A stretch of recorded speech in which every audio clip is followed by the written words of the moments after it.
প্রাক্তন মন্ত্রী আশিস বন্দ্যোপাধ্যায় তার রহস্য মৃত্যুর ঘটনায় তার বাড়িতে পৌঁছলেন ফরেনসিক দল।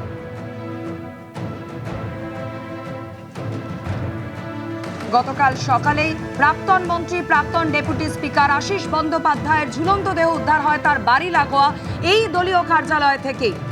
আর এই মুহূর্তের ছবি আপনাদের দেখাচ্ছি। ইতিমধ্যেই ঘটনাস্থলে পৌঁছলো ফরেনসিক দল।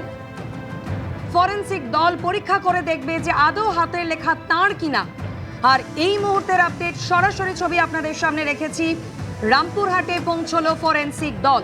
বাঁকুড়ার ইন্দাসে সিজেপি আন্দোলনকারীর বাবাকে পিটিয়ে খুনের অভিযোগ আগেই উঠেছিল, আর এই ঘটনায় 8 জনকে গ্রেফতার করেছে বাঁকুড়ার ইন্দাস থানার পুলিশ।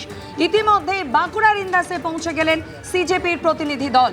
এই বিষয় নিয়ে আরো বিস্তারিত আমাদের জানাবেন, ছবি আমাদের দেখাবেন প্রতিনিধি অরিত্রিক ভট্টাচার্য সরাসরি আমাদের সঙ্গে রয়েছেন। অরিত্রিক, দেখো, এই সবেমাত্র সিজেপির তরফ থেকে তাদের যে মুখপাত্র আশুতোষ রাঙ্কা তিনি কিন্তু এখানে উপস্থিত হয়েছেন এবং তার সঙ্গে মোহাম্মদ জুনেইদ, তাকেও আমরা যন্ত্রমন্ত্র আন্দোলনের সময় দেখেছি সিজেপির ভলেন্টিয়ার হিসেবে, তিনিও সেখানে এসছেন এবং আরো কয়েকজন প্রতিনিধি এসছেন।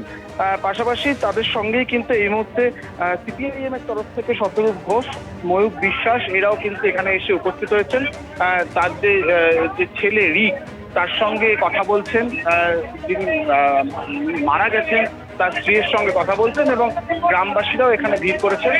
দেখতে পাচ্ছ ঘরের মধ্যে তারা এসে পৌঁছেছেন, তারা কথা বলছেন, কি ঘটেছিল জানার চেষ্টা করছেন এবং ঘটনা ঘটার পর কি প্রশাসনিক সহায়তা তারা পেয়েছেন, এই সব বিষয়টাই কিন্তু তারা এখানে কথা বলবেন এবং সেই মতোই কিন্তু সিজেপির কক্রোচ জনতা পার্টির প্রতিনিধি দল এবং সিপিআইএম এর প্রতিনিধি দল এই মুহূর্তে এসে উপস্থিত হয়েছে।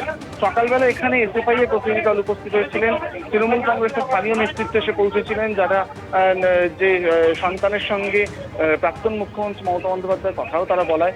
এই মুহূর্তে সিজেপি এবং সিপিআইএম এর সদস্য দল যারা এখানে এসছেন তারা পরিবারের সঙ্গে কথা বলছেন এই গ্রামে এসে ইন্দাসে।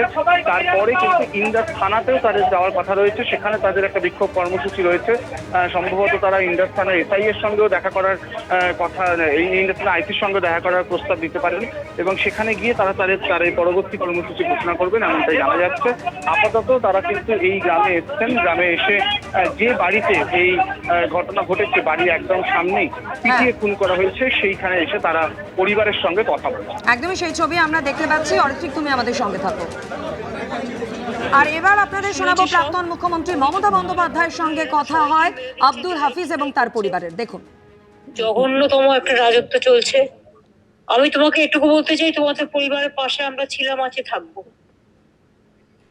এবার বাবা তো চলে গেল, এবার যে জন্য চলে গেল সেই জিনিসগুলো যদি ঠিক হয় তাহলে আবার কি আছে। আবার হ্যাঁ, ভিডিও হয়েছে। হ্যাঁ, ভিডিও করেছে। আমার ফোনটা অ্যাকচুয়ালি জানেন তো দিদি, আমার ফোনটা না ওরা নিয়ে নিয়েছিল, ফোনটা নিয়ে আমি ফোনটা এখনো পাচ্ছি না। ফোনের মধ্যে অনেক ভিডিও এবং অনেক অডিও। কাজ করো, ফোনটা যে নিয়ে নিয়েছে, হ্যাঁ, আর তোমরা যে কমপ্লেন করেছো, হ্যাঁ সেই দুটো কপি যারা গেছে তাদের হাতে দিয়ে দাও, বলো আমাকে পৌঁছাতে। হ্যাঁ, আর কালকে রাতের বেলাতে ওই কিছু ম্যাম, অ্যাকচুয়ালি অঞ্জলি ম্যাম এবং আমাদের যে বাঁকুড়ার যে এসপি সাহেব আছে উনি ফোন করেছিলেন, ওনার আমি বলেছি অলরেডি। উনি আমার ফোনের আইএমএম নাম্বারটা আর আমার নাম্বারটা নিয়ে গেছে, ওনার বলে আমি ট্যাগ করে আমরা দেখছি। আর তাছাড়া আমি ওনাকে তোমার ফোন নাম্বারগুলো, তোমার ফোনগুলো সব তুলবে, হ্যাঁ তুলে তারপরে দেবে বদমাইশি। হ্যাঁ, পুলিশে তোমার ফোন কেড়ে নিয়ে গেছে বাবাকে মারার সময়। হ্যাঁ। এবিপি আনন্দ এগিয়ে থাকে, এগিয়ে রাখে।